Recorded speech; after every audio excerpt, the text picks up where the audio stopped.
మంత్రి నారాయణ ఆయన సతీమణి రమాదేవి దంపతులు 27 మంది 30 లక్షల రూపాయల సీఎం సహాయ నిధి చెక్కులను పంపిణీ చేశారు. పలు సమస్యలపై సహాయం కోరిన 141 మందికి మంత్రి కుటుంబ సభ్యులు అందజేస్తున్న కార్యకర్తల సహాయ నిధి నుంచి ఒక్కొక్కరికి 25,000 రూపాయల చెక్కులను మంత్రి సతీమణి పొంగూరు రమాదేవి అందజేశారు. 30 మంది పేదలకు తోపుడు బండ్లు, 10 మందికి ఇస్త్రీ బండ్లు, 4 వికలాంగులకు బ్యాటరీ ట్రైసైకిల్స్ మంత్రి నారాయణ రమాదేవి దంపతులు లబ్దిదారులను పేరు పేరున పలకరిస్తూ అందజేశారు. అత్యధిక మెజార్టీతో తనను గెలిపించిన నెల్లూరు సిటీ ప్రజలను అన్ని విధాల ఆదుకునేందుకు తాను ఎప్పుడు ముందుంటానని తెలియజేశారు. అలాగే ఇప్పుడు ఉండాలని కోరుకుంటూ నాకు ఈ అవకాశం ఇచ్చినటువంటి పెద్దలందరూ కూడా ధన్యవాదాలు తెలియజేస్తున్నాం. అదే కాకుండా నెల్లూరు నగరంలో ఉన్నటువంటి పేదలు నివసిస్తున్నటువంటి ప్రతి ఒక్క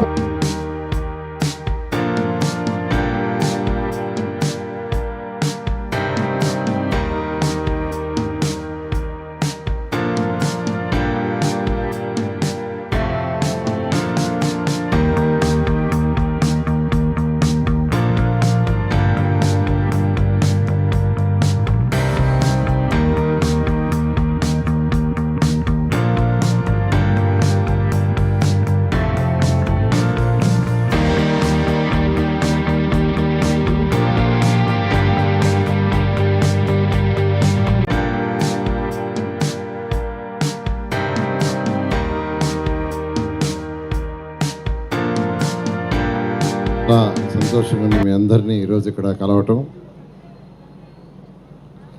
ముందుగా మహానాడు ఏదైతే కడపలో జరిగిందో ఆ మహానాడుకి మొదటి రోజు ఒక 250 మందిని రమ్మన్నాను. వాళ్ళందరూ దాదాపు వచ్చారు, కొద్దిమంది తప్పితే. పక్క రోజు మహిళల్ని పిలవమన్నాను. ఆ మహిళా టీమ్స్ 8 మంది చాలా చక్కగా వాళ్ళు కూడా రావడం జరిగింది. అయితే 29వ రోజు బహిరంగ సభ ఏర్పాటు చేయడం జరిగింది. ఆ సభలో దాదాపు 5 లక్షల పైగా యాక్చువల్గా రావడం జరిగింది. ఇంత బ్రహ్మాండంగా జరిగింది. గతంలో ఇంతవరకు ఎప్పుడు జరిగినంత సభది.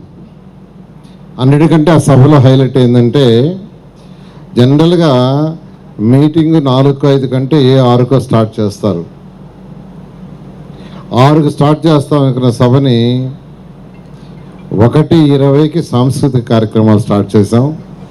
3 గంటల 5 నిమిషాలకి సభ స్టార్ట్ అయింది. 6 గంటలకు కావాల్సిన సభ 3 గంటల ముందు స్టార్ట్ అయింది. ఎందుకంటే 1 గంటకే మొత్తం ఫుల్ అయిపోయారు, రోడ్లన్నీ బ్లాక్ అయిపోయినాయి. ఇంకా ముఖ్యమంత్రి గారు చెప్పాం, సార్ మొత్తం ఓవర్ క్రౌడ్ అయిపోయింది, బెటర్ స్టార్ట్ చేయటం అంటే ఆయన 3 గంటల దాకా రావు కాలం అని పెద్దలు చెప్పారు. 1:30 నుంచి 3 దాకా చేయొద్దని 3:05కి వచ్చి వెంటనే స్టార్ట్ చేయడం జరిగింది. ఇది ఒక చరిత్ర. ప్రజల్లో కార్యకర్తల్లో ఉన్న ఆ యొక్క ఆనందానికి నిదర్శనం ఏంటంటే, మొన్న జరిగిన కడప యొక్క మహాసభ. తెలుగుదేశం పార్టీ పుట్టిన తర్వాత ఇంతవరకు ఎప్పుడు అటువంటి సభ జరగలేదు. అలా జరిగింది. మన నెల్లూరు నుంచి కూడా ఒక 100 బస్సులు వేసాం. అయితే దాంట్లో కార్యకర్తలు బయలుదేరి వచ్చారు. అయితే 20 బస్సులు మాత్రమే దగ్గరికి రీచ్ అయినట్టున్నాయి. మిగతా వాళ్ళందరూ కూడా వెనక్కి రావటం జరిగింది. ఐ థింక్ బద్వేలు నుంచే బ్యాక్ వచ్చారన్నారు. అయితే ఫుడ్ దగ్గర కొద్దిగా ఇబ్బంది పడ్డారని నాకు తెలిసింది. అయితే నేను విజయభాస్కర్కి చెప్పాను ఫుడ్ ఏర్పాటు చేయమని. దానికంటే కూడా నిన్న డిస్కస్ చేస్తూ ఫుడ్కి ఒకటి నేను అడిగాను, ఇలా పోయారు కదా వాళ్ళు ఏమైనా ఇబ్బందులు పడ్డారా అని అంటే, ఫుడ్ కాడ ఇబ్బందులు పడ్డాను అన్నారు. నెక్స్ట్ టైం నుంచి అలా కాకుండా ఆన్ ది వే ఎక్కడైతే హోటల్స్ ఉంటే ముందే మాట్లాడేయండి, ఆ హోటల్స్లోనే పెట్టించండి. లేదంటే వాళ్ళకి పోయేటప్పుడే మనీ ఇచ్చేయండి, వాళ్ళు ఎక్కడ కన్వీనియంట్ అయితే అక్కడ తినే విధంగా ఫ్యూచర్లో చేయమని కూడా చెప్పాను ఇన్స్ట్రక్షన్. అంటే ఇటువంటివి జరిగేటప్పుడు ఒక్కోసారి చిన్న చిన్న ఇబ్బందులు జరుగుతాయి. ఆ ఇబ్బందుల్ని మనం కరెక్ట్ చేసుకోవటం బెటర్. తర్వాత మన నెల్లూరు ప్రజలు నన్ను అత్యధిక మెజారిటీతో గెలిపించారు. ఎవరు కూడా ఊహించలా. ఎందుకంటే 30 సంవత్సరాల తర్వాత తెలుగుదేశం పార్టీ నెల్లూరులో గెలవటం జరిగింది. దానికి మీ అందరి యొక్క సహకారం ఉంది. 2014-19లో నేను మినిస్టర్ అయ్యా, కానీ ఎక్కడా కంటెస్ట్ చేసి గెలవాల. ఏ కాన్స్టిట్యున్సీకి బాధ్యుని కాదు, రాష్ట్రానికి మంత్రిని. రాష్ట్రంలో ఉన్న అన్ని మున్సిపాలిటీస్ని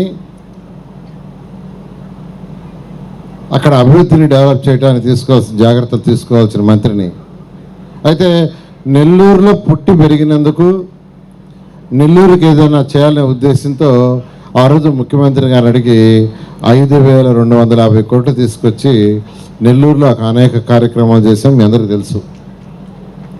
యూజీడీ కావచ్చు, దోమల్లి నగరంకి, సంగం బ్యారేజ్ నుంచి స్వచ్ఛమైన నీరు కావచ్చు, రోడ్లు ఎండ్ టు ఎండ్ రోడ్స్ కావచ్చు, అనేక పార్కులు కావచ్చు, అనేక మున్సిపల్ స్కూల్స్ కావచ్చు, ఇవన్నీ చేశాం. అయితే 2024లో కంటెస్ట్ చేయటం మీరు అందరూ సపోర్ట్ చేశారు. ఇప్పుడు ఒక ఎమ్మెల్యేగా నా బాధ్యత, మంత్రిగా కాదు, నెల్లూరు కాన్స్టిట్యున్సీకి ఎమ్మెల్యేగా బాధ్యత. అయితే ప్రభుత్వ ఖజానా ఖాళీ, గత ముఖ్యమంత్రి గారు ఖాళీ చేసి వెళ్ళిపోయారు. ఖాళీ చేసిపోవటమే కాదు, 10 లక్షల కోట్ల రూపాయలు అప్పు చేసి వెళ్ళిపోయారు. అతనికి ఆర్థిక వ్యవస్థ నడపడం తెలియదు. ఒక ఇంట్లో ఎవరికన్నా 10,000 వస్తుందంటే జీతం, ఆ 10,000 ఎలా ఖర్చు పెట్టాలని భార్యాభర్తలు ఆలోచించుకొని బాడీకి ఎంత, కరెంటు బిల్లు ఎంత, పాలవారికి ఎంత ఇవ్వాలా, ప్రొవిజన్కి ఎంత, పిల్లల చదువులకి ఎంత, ఇలా ఎవరైనా డివైడ్ చేసుకుంటారు. కానీ గత ముఖ్యమంత్రి ఇంత పెద్ద రాష్ట్రాన్ని పరిపాలించేటప్పుడు అటువంటి అవగాహన లేక చిన్న భిన్నం చేశారు. ఆర్థిక వ్యవస్థ మొత్తం చిన్న భిన్నం. మున్సిపాలిటీలు అయితే మీరు కట్టే ట్యాక్సులు సిఎఫ్ఎంఎస్కి వెళ్తాయి. అవి వాళ్ళు ఇస్తారు, ఇలాంటి మున్సిపాలిటీస్కి ఇవ్వరు. అవసరమైతే 1000 కెమెరాలైనా పెడతాం, అడ్మినిస్ట్రేషన్ ఎక్సలెంట్గా ఉండాలని పోలీస్ అధికారులకి ఆదేశించడం జరిగింది. ఈ విధంగా 1 by 1, అదేవిధంగా కార్యకర్తలు. ఎలక్షన్ ముందు నేను ప్రామిస్ చేయలా, 40 బండ్లు ఇస్తున్నారు, 3 ట్రైసైకిల్స్ ఇస్తున్నారు, వాటిని స్టార్ట్ చేయమని చెప్తున్నాను. నేను అందరికీ ఒకటే చెప్పేది, అందరికీ ఒకేసారి హెల్ప్ చేయలేము. మాత్రమే చెప్పి ముగిస్తానండి. ఎలక్షన్స్కి ముందు నేను ఇంటింటికి వచ్చి, లేకుంటే ఆ వీధిలో కొద్ది మందిని ఒక చోట ఒక గుమిగూడించి అక్కడ వాళ్ళందరితో మాట్లాడటము, లేకుంటే ఇంటింటికి వెళ్ళినప్పుడు మాట్లాడినప్పుడు నేను ఒక మాట చెప్పానండి అందరికీ ఖచ్చితంగా. అంతకుముందు 2000 సార్ మినిస్టర్గా అయినప్పుడు 2014 మినిస్టర్గా అయి వచ్చినప్పుడు సారు ఎలక్షన్స్లో పోటీ చేసి గెలిచి వచ్చిన అభ్యర్థి కాదు. డైరెక్ట్గా మినిస్టర్గా ఎమ్మెల్సీగా వచ్చి మినిస్టర్గా నామినేట్ అయ్యి మినిస్టర్గా చేయబడ్డారు.